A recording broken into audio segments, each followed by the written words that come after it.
Appeal മറ്റ് നിയമവശങ്ങൾ പരിശോധിച്ചതിന് ശേഷമാണ് അത് പിന്നെ എന്ത് ചെയ്യണമെന്ന് ആലോചിക്കുന്നത്.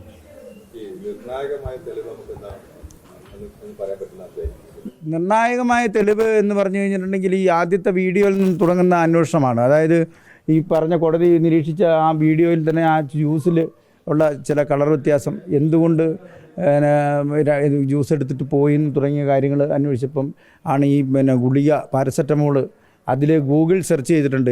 ഈ അമിതമായ രീതിയിൽ ടാബ്ലറ്റുകൾ, അത് പാരസെറ്റമോൾ മാത്രമല്ല മറ്റു ഗുളികകളും കൊടുത്തു കഴിഞ്ഞാൽ, അമിതമായ അളവിൽ കൊടുത്തു കഴിഞ്ഞാൽ അത് മനുഷ്യ ശരീരത്തിൽ എങ്ങനെ പ്രവർത്തിക്കും, ആന്തരികാവയവങ്ങൾ എങ്ങനെ നശിക്കും, അതിനെത്ര സമയമെടുക്കും.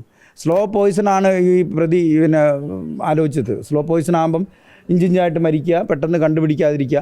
ആ അന്വേഷണമാണ് ഈ പാരക്കിറ്റ് എന്ന് പറയുന്ന കളനാശിനിയിലേക്ക് എത്തുന്നത്.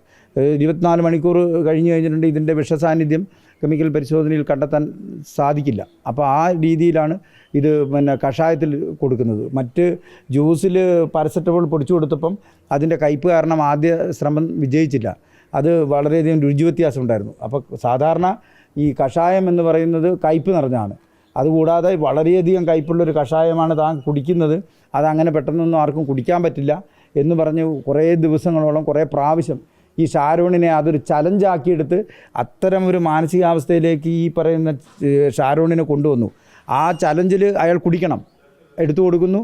ആ കുടിക്കുന്നതിന് വേണ്ടി എല്ലാ ഒരുക്കങ്ങൾ നടത്തിയതിന് ശേഷമാണ് പാറശാല വീട്ടിൽ നിന്നും ഈ ഷാരോണിനെ പിന്നെ പളുകിലുള്ള ഈ പ്രതിയുടെ വീട്ടിലേക്ക് വിളിച്ചു വരുത്തത്. അവരാരും തന്നെ ഇല്ലായിരുന്ന സമയത്ത് നിരന്തരം അവിടെ നിന്നും ആദ്യം ബൈക്കില്ലാത്തത് കൊണ്ടും വരാൻ മടിച്ചു നിന്ന ഷാരോണിനെ ആരുടെയെങ്കിലും ബൈക്ക് സംഘടിപ്പിച്ച് കൊണ്ടുവരാൻ വേണ്ടി നിർബന്ധിച്ചും പ്രലോഭിപ്പിച്ചും വശീകരിച്ചും അതിൻ്റെ തുടർച്ചയായ വാട്സപ്പ് കോളുകളും ചാറ്റുകളും ഞങ്ങൾ കോടതിയിൽ ഹാജരാക്കിയിട്ടുണ്ട്. അങ്ങനെ കൂട്ടുകാരനോടൊത്ത് ആണ് ഈ ഷാരോൺ അവിടെ വരുന്നത്.